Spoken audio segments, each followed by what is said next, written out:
यदि श्रीमान जालन्धर जस्तो छन् भने अब के गर्ने? संसार पनि बडो विचित्रको छ। कसैको श्रीमान जालन्धर जस्तो हुने, कसैको श्रीमती पुतना जस्तो हुने। श्रीमती पुतना जस्तो भइन् भने त जसोतसो श्रीमानले आफूलाई सम्हाल्न सक्छन्। किन भन्दा प्राय जसो श्रीमानकै हुकुम चल्ने गर्दछ घरमा। तर यदि श्रीमान जालन्धर जस्तो छन् भने अब कसरी घरमा बस्न सकिन्छ? कसरी आफूले आफूलाई सम्हाल्न सकिन्छ? यो कुरो महत्त्वपूर्ण हो नि। धेरै माताजीहरूले हामीहरूलाई प्रश्न सोधी पठाउनुहुन्छ, प्रभुजी गाह्रो भयो, श्रीमानले एकदमै दुःख दिन थाल्नुभयो, के गरेर दुःख दिन थाल्नुभयो त भनेर सोद्धाखेरि भगवानको नाम जप गर्न मन लाग्छ, भगवानको पूजा गर्न मन लाग्छ। जहिलेबाट सत्सङ्ग गर्न थालियो त्यो दिनबाट हरे कृष्ण महामन्त्र जप गर्न भने माला झिकाइयो, अनि त्यसै गरी भगवानको पूजा अर्चना गरौँ, धूपबत्ती गरौँ भनेर अब भक्ति भजनमा लागौँ भनेर यस्तो विचार आयो। अनि घरमा जब श्रीमानले थाहा पाउनुभयो कि भगवानको नाम जप गर्छु भनेर, त्यसपछि झोली माला झिकेर फालिदिनु भयो। अबदेखि जप गर्न पाउँदिनस् भनेर थर्काउनु भयो। के गर्ने? अनि भगवानको पूजा अर्चना गर्छु भन्दाखेरि पाउँदिनस् पूजा अर्चना गर्न भनेर पनि भन्नुभयो। अब के गर्ने? समस्या पर्यो। त यस्तो धेरैको केस छ, धेरैको केस। मैले अघि नै भने यदि श्रीमती पुतना जस्तै छिन् भने त श्रीमानले जसरी पनि आफूलाई सम्हाल्न सक्छन्। किनकि पहिले पनि पत्नीहरू खासै अनुकूल नभए पनि पतिहरूले आफ्नो भक्तिको बलले, आफ्नो जुन आध्यात्मिक शक्तिले आफूलाई दृढताका साथ अगाडि बढाउन सक्दथे। तर अब पतिको अधीनमा बस्नुपर्ने, पतिको नियन्त्रणमा बस्नुपर्ने। त यदि पति नै जालन्धर जस्तो भइदिए, भगवान नमान्ने, भगवानको पूजा अर्चना गरेको देखि नसने, अब यस्तो स्थितिमा के गर्ने त? यो बडा समस्याको हो नि त स्थिति। हेर्नु, संसार पनि बडो विचित्रको छ। जब पनि व्यक्ति भगवत भक्तिको मार्गमा लाग्न थाल्दछ तब बिस्तारै बिस्तारै उसका दुश्मनहरू आउन थाल्दछन्। र उसका दुश्मनहरू पनि टाढाका हुँदैनन्, घरभित्रकै हुन्छन्, छिमेकतिरकै हुन्छन्, आफन्तहरू बिचकै हुन्छन्। हामीले प्रहलाद महाराजको कथामा सुनेका छौँ नि, प्रहलाद महाराजको दुश्मनहरू कोही हुनुहुन्न थियो। को? प्रहलाद महाराजको दुश्मन हुनुहुन्थ्यो आफ्नै पिता। प्रहलाद महाराजलाई काखमा राखेर हिरण्यकशिपुले सोधिरहेका थिए केही कुराहरू। बाबु, तिमीले स्कुलमा के पढ्यो, गुरुजनबाट के सिक्यो बताऊ त भनेर भन्दा प्रहलाद महाराजले भन्नुभयो, हे पिता, वनमा गएर भगवान हरिको नाम जप्नु, यो संसारी गृहस्थी जीवनलाई त्यागिदिनु। जब यस प्रकार आफ्नो छोराको मुखारविन्दबाट आफ्नो दुश्मन हरिको नाम सुने, हिरण्यकशिपुलाई अति नै रिस उठ्यो।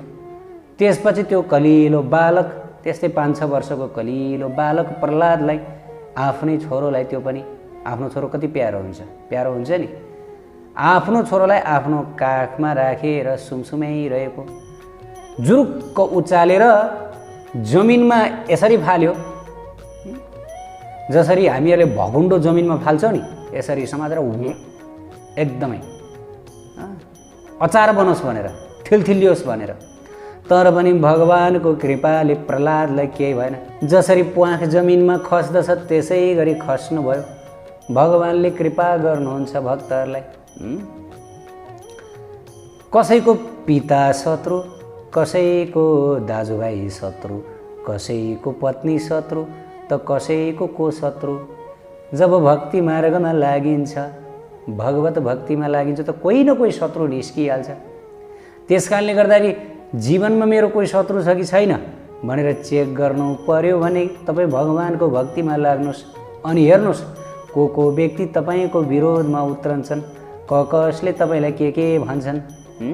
यदि तपाईँले भक्ति भजन गरेको कसैले देखिसकेन, कसैलाई मनै परेको छैन, खाली तपाईँलाई आँखा तर्छ, तपाईँको कुरो काट्छ, तपाईँलाई गाली गर्छ, तपाईँलाई मनै पराउँदैन भनेदेखि तपाईँले सोच्नु होला उसले तपाईँसँग दुश्मनी गरिरहेको छ। मेरा वास्तवमा को दुश्मन छन् त्यो चेक गर्ने तरिका यो पनि हो। भगवानको नाम जप गर्न थाल्नु, भगवानको भक्तिमय सेवा गर्न थाल्नु। वास्तविक जो दुश्मन हो ऊ आइहाल्दछ। वास्तवमा उसले दुश्मनी तपाईँसँग गरेको होइन, उसले दुश्मनी भगवान श्री राधा कृष्णसँग गरेको हो। किनकि यो आसुरिक स्वभाव हो।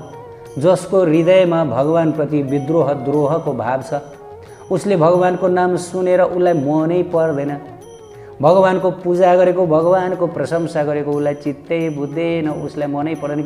किनकि भित्रैबाट आसुरी गुण छ, असुरले डेरा जमाएको छ। जब भित्रबाट असुरले डेरा जमाएको छ भनेदेखि भगवानको गुण, भगवानको लीला, भगवानको कथा, भगवानको सेवा मन पर्दैन।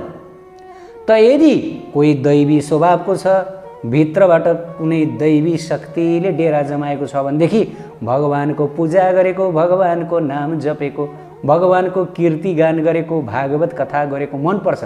भलै भगवत तत्त्वलाई नबुझेको होस्, भलै भगवत तत्त्वलाई नबुझेको होस्, तर पनि भगवानको नाम भजन भक्ति भजन गरेको उसलाई मनपर्छ, त्यसबाट आनन्द आउँछ।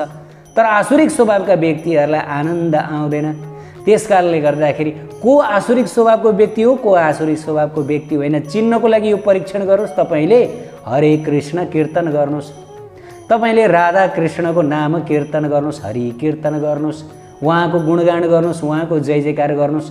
जो रिसाउँछ, जसलाई चित्त बुझ्दैन, जसले त्यसको एकदमै विरोध गर्दछ, यसको मतलब ऊभित्र आसुरी शक्ति विद्यमान छ। त यो आसुरी शक्ति स्त्रीमा पनि हुन्छ, पुरुषमा पनि हुन्छ।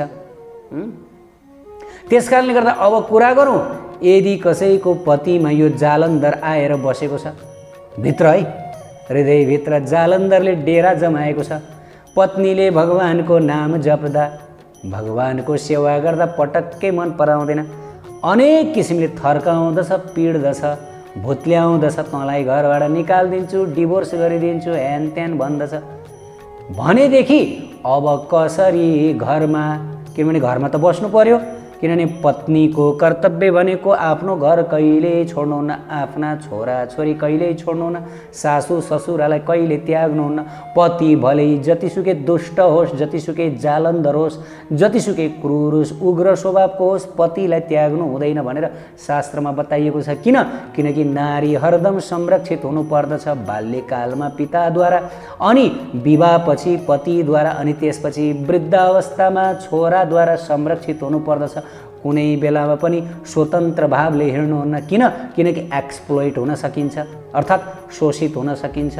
समाजमा अनेकौं दुष्टहरू हुन्छन्, हरदम पुरुषकै संरक्षणमा बस्नुपर्ने हुन्छ।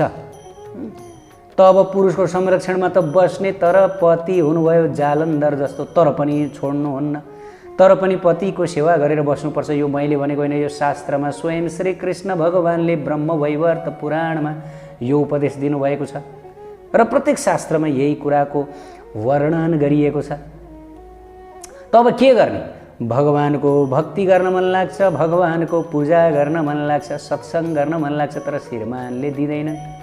त्यस्तो अवस्थामा के गर्ने भन्दाखेरि भगवानसँग प्रार्थना गर्ने, हे प्रभु म हजुरको भक्ति गर्न चाहन्छु, हजुरलाई प्रेम गर्न चाहन्छु, हजुरको नाम जप्न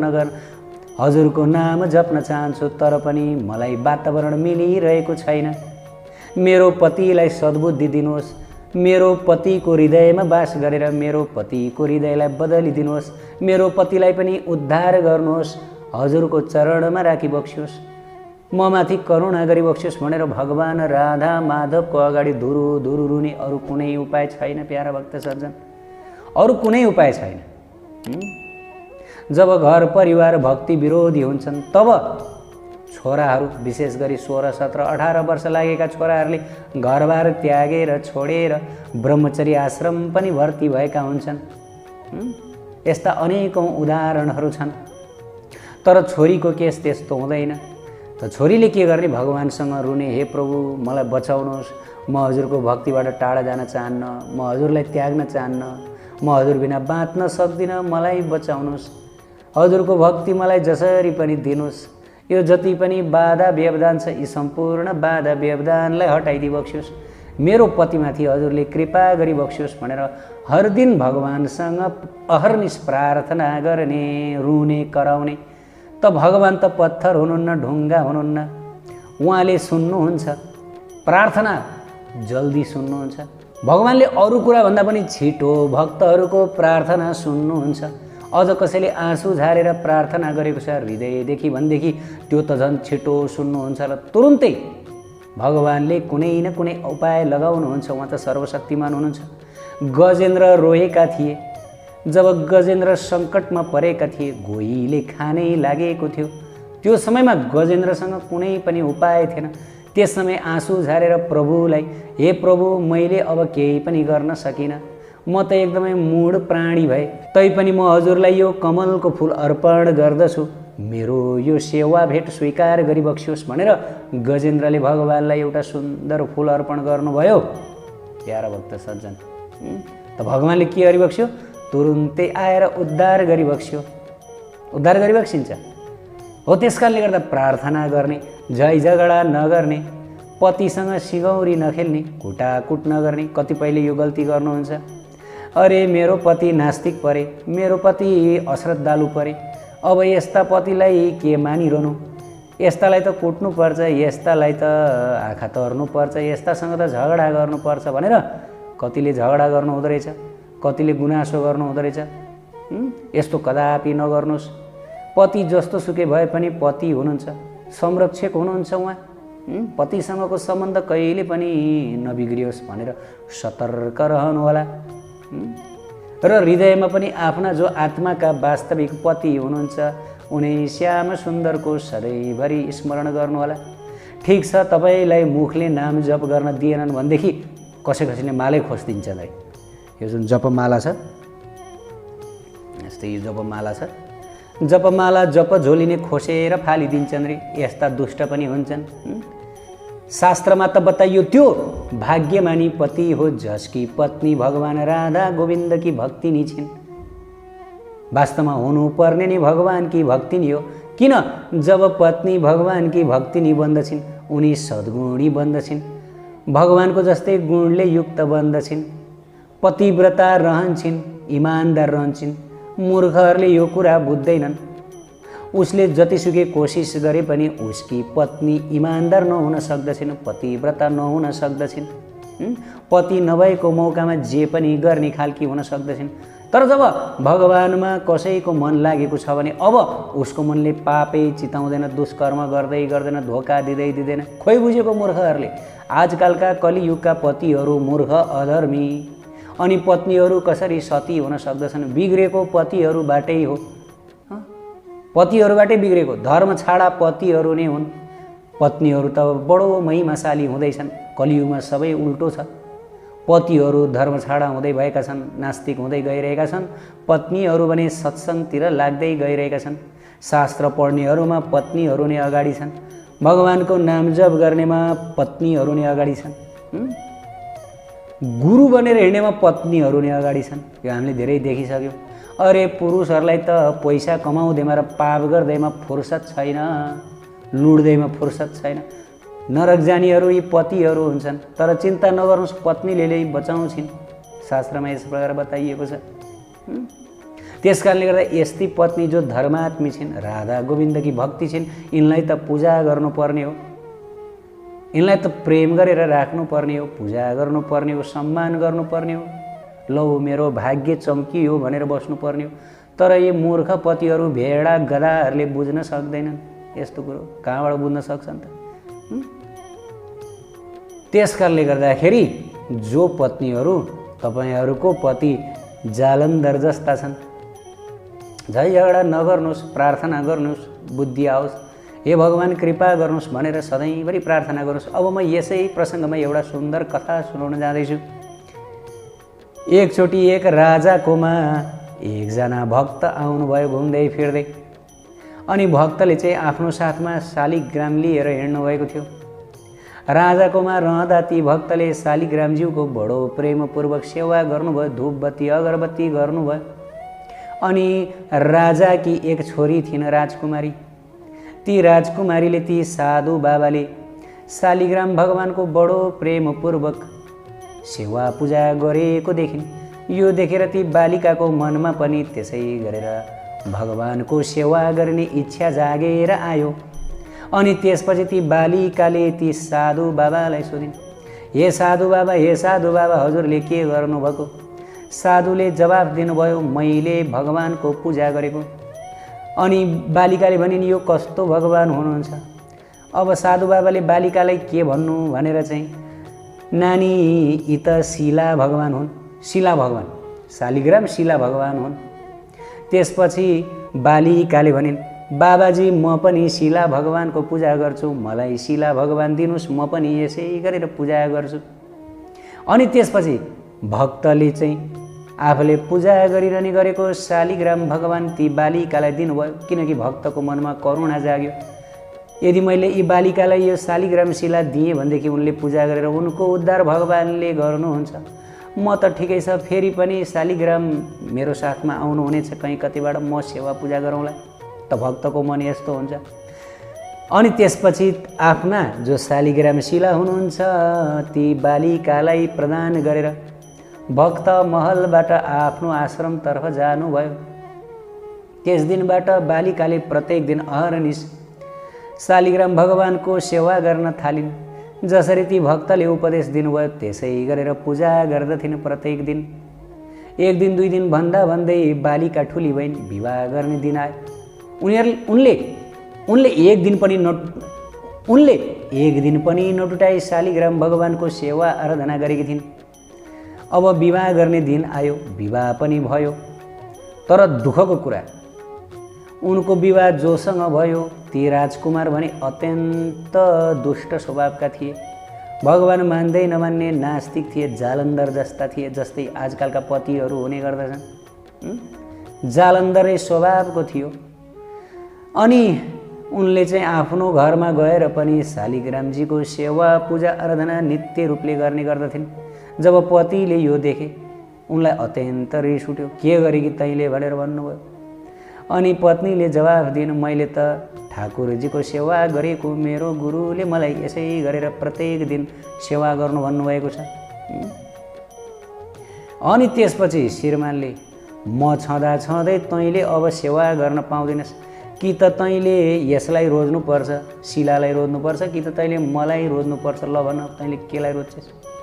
अब उनी दोधारमा परिन्, लौ न के गर्ने कसो गर्नु, यत्रो समयदेखि पूजा आराधना गरेको आफ्नो प्राण प्रियतम भगवान गोविन्दको अब कसरी सेवा छोड्ने? बडो पीर पर्यो। रुन थालिन्, भगवानसँग कराउन थालिन्, प्रार्थना गर्न थालिन्, हे प्रभु म हजुरलाई पनि छोड्न चाहन्न, अनि पतिलाई पनि कसरी छोड्नु?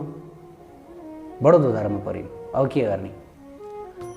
अनि उनले पतिलाई सम्झाइ बुझाइ गरेर भनिन्, यस्तो यस्तो हो, मैले यसरी भक्तबाट पाएको हो, मैले कसरी छोड्ने, यत्रो समयदेखि सेवा पूजा गरिरहेको। तर पनि श्रीमान जालन्धर स्वभावका थिए। श्रीमानले मान्दै मानेनन्। तैँले कि त मलाई रोज्नुपर्छ, कि त यो शिलालाई रोज्नुपर्छ। मेरो घरमा यस्तो किसिमको पूजापाठ हुँदैन, म भगवान मान्दिनँ। यस प्रकार पनि तैपनि उनले पूजा आराधना गरिन्। अब लुकाएर के गरी हुन्छ, आफूले गर्दै गरेको कहाँ छोड्न सकिन्छ र त्यसरी। त एक दिन जब उनले पूजा पाठ गर्दै गरेको देख्यो त्यो श्रीमानले, त्यसपछि उसले भगवानलाई उचालेर खोलामा लगेर फालिदियो, लजाता भनेर। त्यसपछि उनलाई अत्यन्त आघात भयो। ती बालिका अत्यन्त पीडा भयो। खोलाको किनारमा गएर धुरु धुरु रुन थालिन्, हे प्रभु म त मर्नसन्न भएँ, अब म त मर्छु कि क्या हो, बाँच्न सक्दिनँ, हजुरको विरहमा म कसरी बाँच्नु? यत्रो समयदेखि सेवा गरेको मेरो भाग्य र मेरो कर्म, मैले ठुलो अपराध गरेँ प्रभु, मैले ठुलो अपराध गरेँ। अब मलाई बचाउनुहोस् प्रभु, अब मलाई बचाउनुहोस्, मलाई दर्शन दिनुहोस्। त यस प्रकार उनी रुँदै रुँदै प्रार्थना गर्न थालिन्, हे प्रभु हजुरले मलाई बचाउनु भएन, हजुर मेरो अगाडि प्रकट हुनु भएन भनेदेखि म यही खोलामा हाम फालेर प्राण त्याग गर्नेछु प्रभु। यस प्रकार खोलाको किनारमा आफ्नो भगवानलाई सम्झिँदै रुन थालिन्। अब भगवान त आफ्ना भक्तको रुवाई हेर्न सक्नुहुन्न, भक्तको आँखाको आँसु देख्न सक्नुहुन्न, त्यो पनि त्यत्रो समयदेखि आफ्नो पूजा गरिरहेकी। भगवान त्यो खोलाको पिद्धमा हुनुहुन्थ्यो। त्यसपछि भक्तलाई उद्धार गर्नको लागि भनेर उहाँ पिद्धबाट माथि उत्रनु भयो, खोलामा माथि उत्रनु भयो। अनि खोलामा माथि आएर भगवान् शालिग्रामले अब बोल्दै हुनुहुन्छ है। नास्तिकहरूले यो सुन्नु होला। जो व्यक्तिहरू नास्तिक छन् तिनीहरू यो कुरा नपत्याउन सक्दछन्, तर भगवान् हुनुहुन्छ। गिरिराज शिला शालिग्राम शिला साक्षात् श्रीकृष्ण हुनुहुन्छ, यसमा कुनै सन्देह छैन। केवल भक्तहरूले मात्र देख्न सक्नुहुन्छ, अरूले देख्न सक्दैनन् यो कुरा।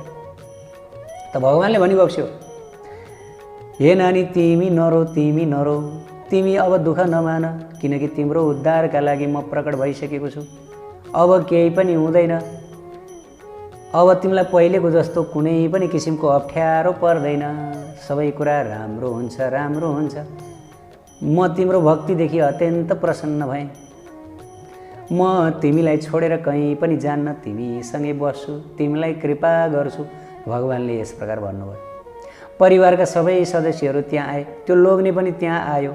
यसो हेर्छ त उसले फालेको शालिग्राम खोलामाथि आउनुभएको रहेछ, अर्थात् पानीको सतहमा आउनुभएको रहेछ। त्यसपछि ओहो मबाट ठुलो अपराध भयो, ठुलो भुल भयो, मैले त ठुलो पाप गरेछु भनेर आफ्नी पत्नीको चरणमा लम्पसार परेर ढोगिदियो।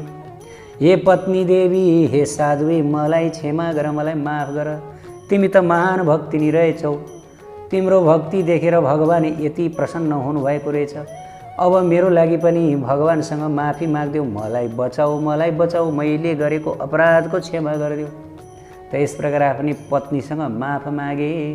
त्यसपछि पत्नीलाई घरमा लिएर गए र त्यस दिनबाट घरमा भव्य सेवा पूजा गर्ने व्यवस्था पनि मिलाए।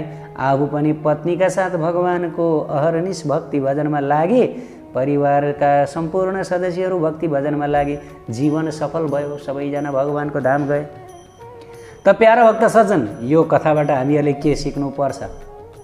यी राजकन्याबाट हामीहरूले धेरै ठुलो कुरा सिक्न सक्दछौँ। त्यो के हो भन्दाखेरि जस्तो सुकै परिस्थितिमा पनि झै झगडा नगर्नु, आफूलाई सम्हाल्नु, भगवान्सँग प्रार्थना गर्नु। सङ्कटको क्षणमा भगवान्ले निश्चित रूपमा कृपा गरिबक्सिन्छ।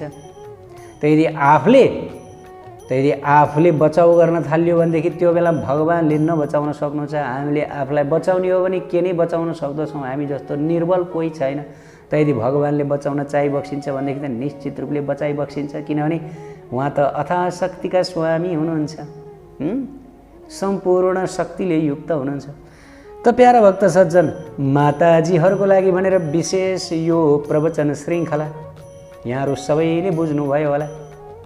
चिन्ता नगर्नुहोस्, हृदय भगवान्लाई अर्पण गरिदिनुहोस्, भगवान्सँग सधैँ रोइरहनुहोस्। उहाँको कृपाले सबै ठिक हुन्छ। राधे राधे। उत्कृष्ट आध्यात्मिक जानकारीहरूका लागि नेपालकै पहिलो शुद्ध आध्यात्मिक च्यानल टिभी लजिकल कृष्णलाई सब्स्क्राइब गर्न नभुल्नुहोला र हरेक अपडेट्सका लागि यो बेल आइकन पनि दबाइदिनुहोला।